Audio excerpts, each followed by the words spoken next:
right, we're back for our final episode of In Case You Missed It for the year. It's hard to believe that we're almost done with 2020. Boy, what a year it's been. You know, this is the first time Joe and I have been able to like wear lights. I know Joe was going to wrap those around him, but he he didn't go that route yet. But man, it has been a roller coaster of a year. Thanks for hanging with us. And today we wanted to just talk about kind of some of our observations on what we saw and give you a little bit of glimpse as to what we see going forward in 2021 here just a few short weeks away. So, you know, we'll start first with just kind of the year in review. So GovTech did a fantastic job of kind of recapping this through their 2020 year in review. So highly encourage that you check that out. But what we wanted to do is just kind of go through just the shifts in technology and how states and how counties and how cities adjusted their prioritization of technology in response to the craziness of 2020. You know, we know GovTech really played a critical role in how everyone responded. And, you know, GovTech really became front and center in how agencies navigated the pandemic, but really it was the ground zero for this public health crisis that we had. So we were inspired and encouraged by how rapidly agencies adapted to the chaos and how GovTech companies stepped up and found ways to partner and help accelerate innovation within the public sector. So what a wild year it was. So, you know, looking at where we came from, you know, when I remember back in February when Joe and I were still traveling, it was I think our last event that we did at Beyond the Beltway at the beginning of 2020 in February. We were talking about kind of the priorities that we saw for the year. We were talking about our, you know, estimated IT spend and other things. And this is kind of what we put forth on the state side. We said, hey, you know, based on our survey benchmarks, cybersecurity, shared services, cloud computing, you know, and IT personnel, followed by business intelligence and analytics. These are going to round off the top 5 of some of the IT priorities for the state level. But Joe, tell us a little bit about how the pandemic changed. Yeah, I think you're right. You hit on a key word earlier, and that's accelerate. And I think what we saw is the pandemic accelerate many of these trends and transformations. You also saw on the earlier slide that budget and cost control was at number 7. Because in February and March, states had budget surpluses. They were doing quite well, in fact, nationally across the board. And then all of a sudden the pandemic hit in March and everything turned upside down. And now you look at this new priority list, and that's probably one of the biggest takeaways for me is that move from 7 to 2 on budget and cost control, because what you've seen is states and localities, for that matter, deal with a increase in expenditures related directly to the pandemic, but also expenditures increases in technology as well. Now, some things that stayed the same: cybersecurity. If you see that kind of flat indicator there, that doesn't mean flat in terms of spend, which means from year to year, it's still the number 1 overall priority. A slight increase in that citizen engagement and experience focus. Obviously, now we've ushered in this new era of contactless government on both the state and local levels as well. And I think when you look at eras of recession and downturn and challenge, you also see a slight increase in collaboration. Multi-jurisdictional collaboration between agencies and departments as well. So you look at that number 5 priority right there too. The digital divide, we'll see this both at the local and the state level, a growing focus now. We've seen, as we've all moved into remote work as a result of the pandemic and digital learning and online learning, we've seen now a renewed focus and priority on broadband and connectivity. And a couple other that I'll mention quickly: infrastructure modernization and business process automation. 2 things that probably aren't surprising to our audience, but we've seen kind of, while there's been a silver lining in terms of that focus on government technology, to your earlier point, it's also exposed some significant challenges around outdated technology. So now we're starting to see that creep back up the priority list. And then to deal with the change in the workforce and the workplace, business process automation is also now moving up the priority list. So now let's take a look at the local level. So with our counties and cities, you know, just like states, cybersecurity was the top priority, as it has been for many years now. But citizen experience was already like number 2 from a prioritization standpoint. And so it was great to see how this, you know, at the beginning of the year was really coming into focus. From a city standpoint, you know, disaster recovery, continuity of operations, business intelligence, and IT personnel really hit their top 5. From a county standpoint, you know, IT personnel, business intelligence, and disaster recovery. So, you know, basically the same core 5 elements that were kind of interchanged a little bit based on the functions and roles of these agencies. But Joe, tell us how those shifted in light of the pandemic. Yeah, pretty similar, right? Cybersecurity remains the same. Budget and cost control rapidly moves up the list. I think much like you saw at the state level, you know, that was at 7 or 8 on the cities and counties list too. So now it's moved, it crept back into the top of their focus areas. And depending on what city or county you engage with, that may be their number one overall priority, particularly as they emerge out of the worst of this crisis. Look for them to be more mindful of their expenditures. And that may drive some difficult decisions, both for technology and non-tech spending. That citizen experience, you see that down arrow, that's not a down arrow in terms of focus. That just means that it dropped down that one spot. So look for cities, counties, and states all to be equally focused on delivering on the promise of digital government, particularly as we look through probably what will be another, 6-8 months of a challenging time until the vaccine starts to roll out across the country. Similar focus on disaster recovery and business continuity, holding in that 4 spot, dropping down just slightly. But again, they've rolled through those disaster recovery, this year. They've rolled through those strategies. They've encountered, issues that they never had to confront. We've covered it. GovTech's covered it. Governments, rapidly accelerating and moving their employees into a remote engagement. We heard about it from Los Angeles and many others. Overnight, 30,000 employees are now remote. The other things I think that stood out here that are constant threads across all levels of government: business process automation and infrastructure modernization. All three layers of government dealing with the same trends and issues. So the other thing that was really interesting about this year is when you think about, all of the crises that we had to deal with in the public health dynamic, GovTech as a market actually had a very active year. And so we curate our top 100 companies in this market that really double down and serve state and local government as a primary customer set. And we release that at the beginning of January. But I'm going to provide a sneak peek of some of the data. You got to wait till January still for the companies. But we'll give you an insight into some of the data that came out of the market this year, thanks to our partners at Crunchbase. So from a venture capital standpoint, you think about pandemic year, raising capital, trying to meet the needs of government, a lot of complexity. Well, companies still rose to that challenge. They raised over $280 million in venture capital to help scale their operations. Now, this is one path to market for many companies, but we also know there's a lot of companies that are bootstrapped, that are finding ways to, just meet the needs of their customers and really finding ways to do that in another mechanism. And so it's great to see that. This is one market signal that just shows the maturity of GovTech as a market.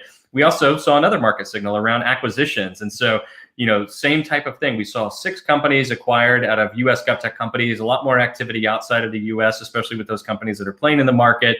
We saw Motorola acquire Callio and Cofile acquire Seamless Docs and Granicus acquiring Calterra. So lots of different momentum and excitement here. Thomson Reuters acquiring Pondera Solutions. So this was a very active year from an M&A standpoint, and we fully anticipate this to be an active year going forward into 2021 and beyond. So make sure you check out govtech.com/100 on January 5th. That's Tuesday, January 5th. You'll see the new GovTech 100 for 2021 drop there, and you'll get to read some of the perspectives and stories about what happened in 2020 in this market. So now I know one thing that a lot of people are asking about, and we've been hit with lots of questions on this. We've done webinars on it this year, but that's an update on the stimulus. And so Joe is here also to break that down. So Joe, tell us a little bit about where we're at right now, because I know we had some consensus. It went to the president, and then now we're back in a period of renegotiation. Yeah, take one step forward and 2 steps back, it seems, is everything related to the federal funding. But when you look at that $900 billion package, there are some threads of positivity, right? You look at the education vertical, going to benefit from over $80 billion potentially coming down to that. The majority of it hitting the K through 12 sector, about $52 to $54 billion in total, which is a massive increase over the $13 billion they got from the CARES Act. But you also look at the one piece and it's really small when you look at dollars and cents, but it's just an extension of a deadline. And that's extending the deadline for the coronavirus relief funds from December 30th, just a few days away, to December 30th of 2021, to give states, localities, and education entities a lot of breathing room to take advantage of those funds, because there's still billions of dollars that are moving through the system that would have never got done in time for that December 30th timeline, and they would have had to forfeit those funds. There's billions of dollars for transit. There's money for higher ed. So I think all of this will hopefully crystallize here in the next week, barring another setback. It looks like they're going to go back to the drawing board because there's some confusion between the omnibus bill, which is the bill that funds the federal government, and the COVID relief fund bill. But hopefully it'll start to take shape and be finalized here before the end of the year. And we'll be tracking on that. So expect to see some great updates from Joe even during the holidays, depending on how all of this transpires. So one other fun thing that our team did, Phil Bertolini and Terry Takai, our co-directors of the Center for Digital Government, worked with some CIOs from around the country to put together a home cooking for the holidays show. So, if you want to have a little fun and see how CIOs are cooking during the holidays and what they're whipping up, I highly encourage that you check this out. It's a lot of fun and a great break from all of the other types of things that we've been reading about up to this point.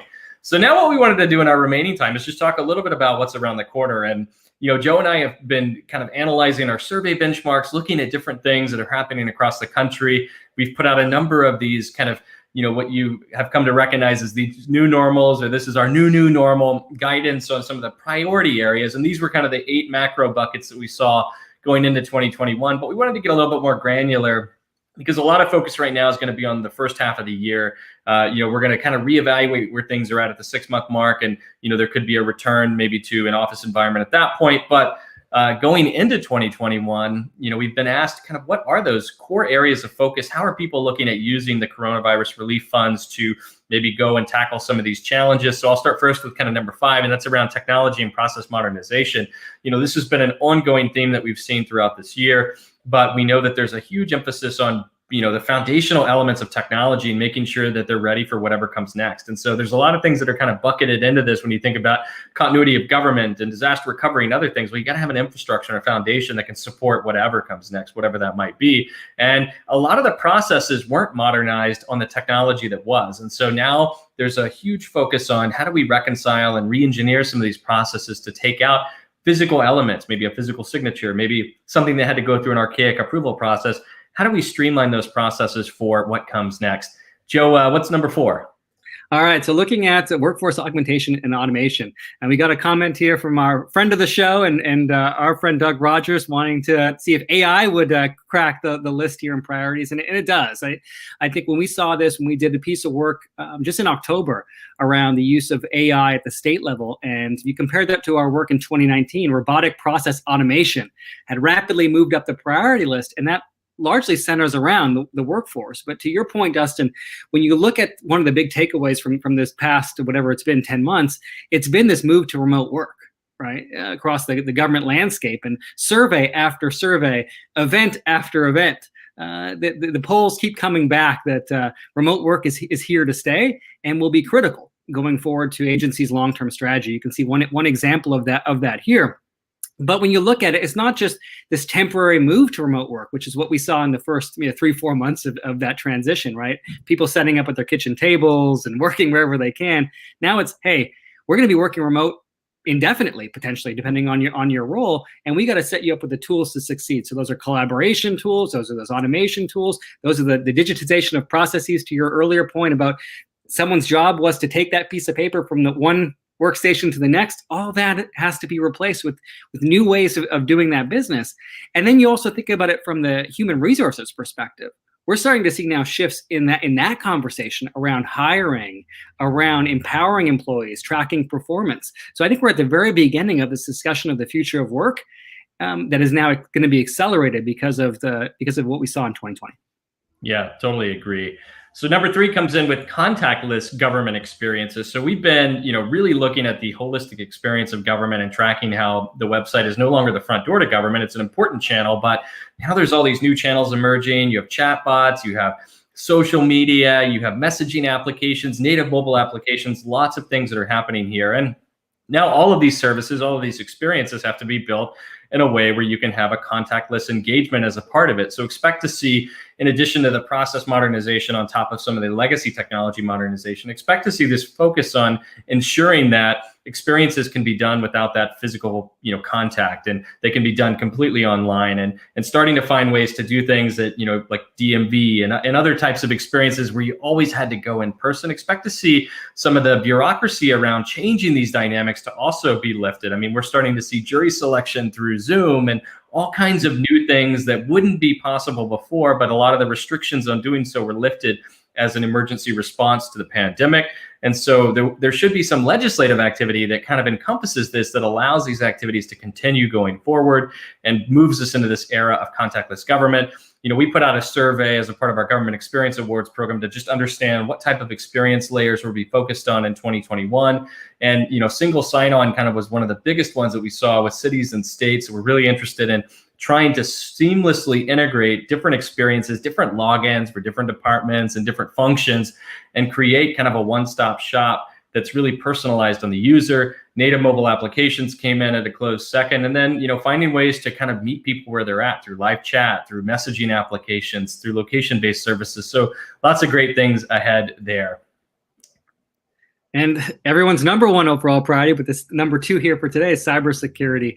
Obviously a challenging time when you look at what's occurred over the last 8 months. We saw, again, state and localities and education entities be targeted by ransomware attacks. These attacks that are getting more sophisticated, that are getting more challenging. We've seen the same attacks impact the healthcare sector, obviously the private sector as well recently, and even the federal government, just as early as about a week and a half ago. So this priority is not going anywhere. In fact, when we look at and digging into that survey data that we've been doing, whether it's our cities and counties data to even our states data, we're seeing increases in terms of estimated expenditures in the cybersecurity arena. When you look at how much government spends on average, it's still probably in that maybe 2 to 5% of their IT budget. But look forward into this next year for there to be some increases in this area, particularly as we go with one of our earlier items, and that's securing the new edge. The fact that we all are working remotely and we're losing some visibility and we're losing some control, and that presents a unique opportunity for these bad actors to take advantage of, these organizations, unfortunately. And so our last item, our number one item, and this doesn't negate the importance of cybersecurity, but it just shows where government's at right now, and that's around revenue optimization, budget and cost control initiatives. So, one of the major elements that was dropped from the new stimulus package was aid for state and local government agencies, and that was aid to bridge the revenue gaps that existed. And so expect to see agencies really focused on ways to prioritize their initiatives for 2021, especially at the beginning of the year, and they're focused on revenue optimization. So we haven't seen a full cycle of collection for ad valorem taxes yet. We haven't seen the impact that that's going to have, but we do know that right now agencies are really strapped for what they can do, and they're trying to maximize the resources that they have.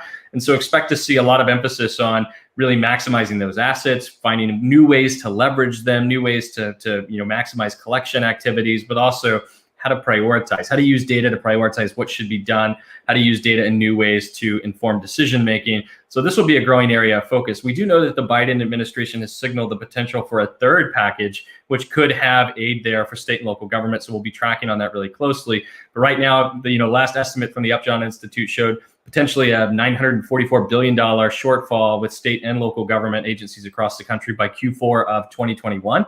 And so this is going to have to be something that agencies find ways to navigate, whether it's through these types of initiatives, through federal aid, or maximizing revenue collection opportunities, something that we'll be tracking on really closely, but something that will be top of mind as we go into 2021 for these agencies. All righty. Well, we want to thank you for spending a little bit of your time in 2020, a very challenging year with us, as we knocked out a wealth of these episodes and hopefully a bunch of insight for you in terms of what we're seeing across the GovTech sector. We want to wish you a happy holidays, a Merry Christmas. We hope you enjoy time with your families and stay safe. We'll see you in 2021.